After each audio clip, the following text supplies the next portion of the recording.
2021년 4월 9일 새벽 설교 말씀입니다. 출애굽기 2장 11절에서 25절까지 말씀, 기억하시는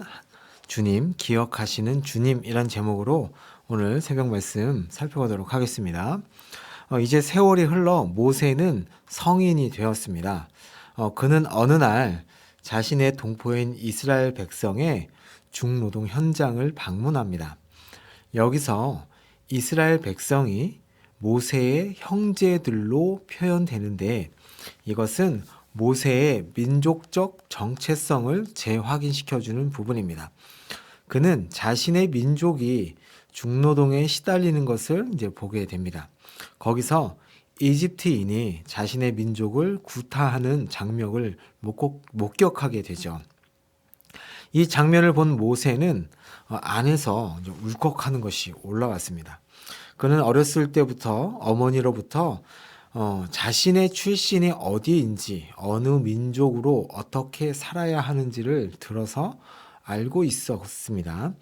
모세는 이제 자신의 동족이 이집트인에게 구타당하는 것을 보자 이제 사방을 살핀 뒤에 아무도 없는 것을 보고 그 이집트인을 때려 죽인 다음에 모래 속에 파묻었습니다. 어떻게 보면 정당 방위처럼 보이죠. 먼저 이집트인이 자신의 민족을 쳤기 때문에 자신도 이집트인을 쳐서 죽이는 것입니다. 모세의 이러한 행동은 우발적 행동으로 보기에는 너무 급작스러운 부분이 있습니다. 그동안 자신의 민족을 괴롭혀온 이집트인들에 대한 분노가 쌓여 있었는데 여기서 표출된 것입니다. 자신의 민족이 학대받는 것을 보고 자란 모세는 아마 견디지 못해서 이집트인을 죽인 것입니다. 이 사건을 본 이집트인은 없었지만 목격자는 있었습니다. 바로 같은 민족인 이스라엘 민족이 목격자가 되었습니다. 다음 날 현장에 다시 모세가 나가보니 이제는 두 히브리인, 자신의 동족이 몸싸움을 벌이고 있었습니다. 모세는 두 사람의 싸움을 말리면서 한 사람의 잘못을 꾸짖습니다. 자신의 민족에 대한 관심을 늘 가지고 있었기 때문에 모세는 이 싸움을 말리는 것이죠. 모세의 이러한 행동에 꾸짖음을 듣던 한 히브리인이 모세에게 대들면서 어제의 범행 장면을 다 지켜보았다고 말합니다. 그리고 누가 너를 우리를 다스리는 자와 재판관으로 삼았느냐며 모세를 공격합니다. 이 말은 나중에 모세가 리더와 재판관이 될 사실을 미리 알려주는 것 같기도 합니다. 이제 이렇게 말한 동족이 어제 그 사람이다라고 생각할 수 있습니다. 그러나 그는 제3자의 목격자입니다. 왜냐하면 모세는 일이 들통났다 하며 염려하기 때문이죠. 이 일이 탄로난 모세는 이제 두려움에 사로잡힙니다. 아무리 왕자의 신분이라고 해도 이집트 시민을 살해한 행위는 중벌에 처해질 것이기 때문입니다. 또한 모세는 정통 이집트인이 아니고 히브리인 양자였기 때문에 아마 이 일로 인해서 사형을 피할 수 없었을 것입니다. 결국 모세의 범행 사실이 바로의 귀에 들리게 되죠. 아마도 모세를 비난한 그 사람이 아마 고소를 했을 것입니다. 자신을 꾸짖으며 뭐라고 한 모세에 대한 개인적인 감정뿐 아니라 포상금이나 신분 상승과 같은 이익을 노리고 한 아마 밀고였을 것입니다. 바로는 모세를 잡아서 사형시킬 것을 지시했는데 또 누군가가 이 사실을 모세에게 알려주었죠. 모세가 바로를 피해서 이제 멀리 미디안 땅으로 도망을 치게 됩니다. 이스라엘 백성들은 모세가 자신들과 같은 민족임을 알았을 것이고 왕자라는 것도 알았습니다. 그러나 그들은 모세를 자신들의 지도자로 인정하지는 않았습니다. 모세의 살인이 동족들을 위한 일인데도 그것을 고자질하여 자신의 이익만을 챙기려 하는 모습을 여기서 보게 됩니다. 바로에게 박해를 받으면서도 여전히 자신들을 살리고 먹이는 사람은 바로라고 생각하는 모습이 나타난 것이죠. 하나님 나라의 백성이지만 세상의 힘과 권력에 눌려 세상의 왕이 자신들의 왕이라고 착각하는 모습이 바로 이스라엘 백성의 모습이었습니다.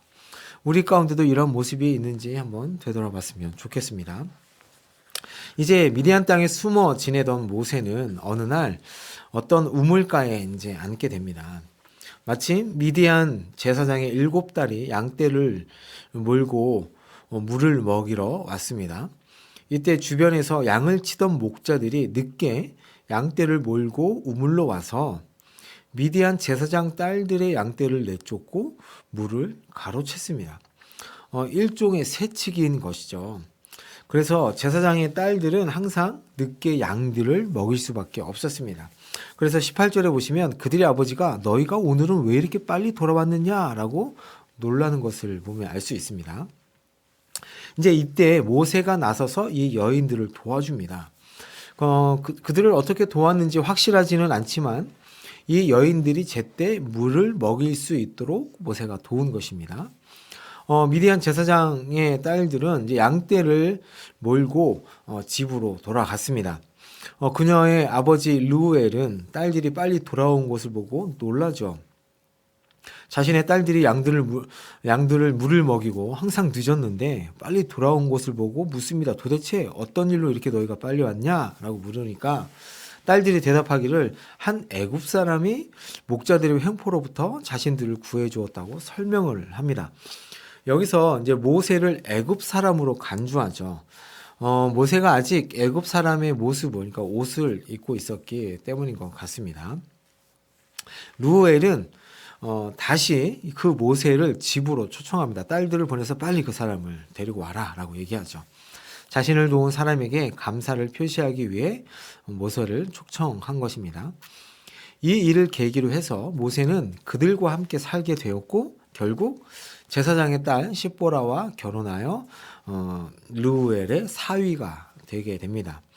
그리고 아들을 낳고 이름을 게르솜, 타국에서 나그네가 되었다라는 이름으로 이름을 짓게 됩니다.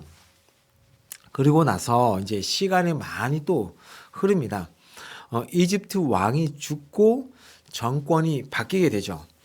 정권이 바뀌면서 이스라엘 백성은 어떤 기대를 갖고 있었냐면 자신들의 이 노역이 좀 힘들지 않게 되겠지라고 생각을 했던 것 같습니다. 그런데 그럼에도 불구하고 이스라엘 백성의 상황이 전혀 달라지지 않습니다.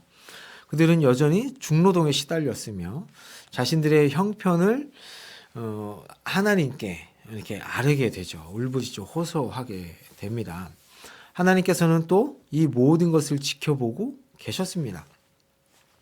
백성들의 부르짖음을 들으셨고 무엇보다 그들의 조상들과 맺은 언약을 기억하셨다라고 오늘 말씀에 얘기하고 있습니다. 백성들은 고된 노동 속에서 탄식하며 부르짖는 소리로 하나님께 호소합니다. 하나님은 그들의 소리를 어떻게 하신다고요? 들으시고 또 기억하시고 또 돌보시고 또 그들의 형편을 아셨다라고 표현합니다.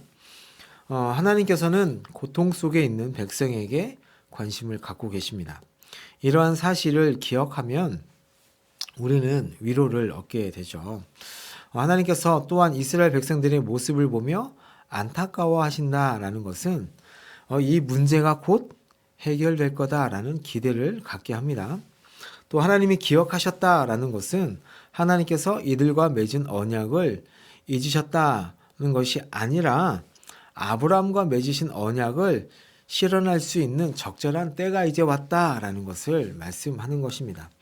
이것은 하나님께서 자기 백성을 항상 지켜보시고 그들의 고통을 아시며 염두에 두고 계셨다는 말씀입니다.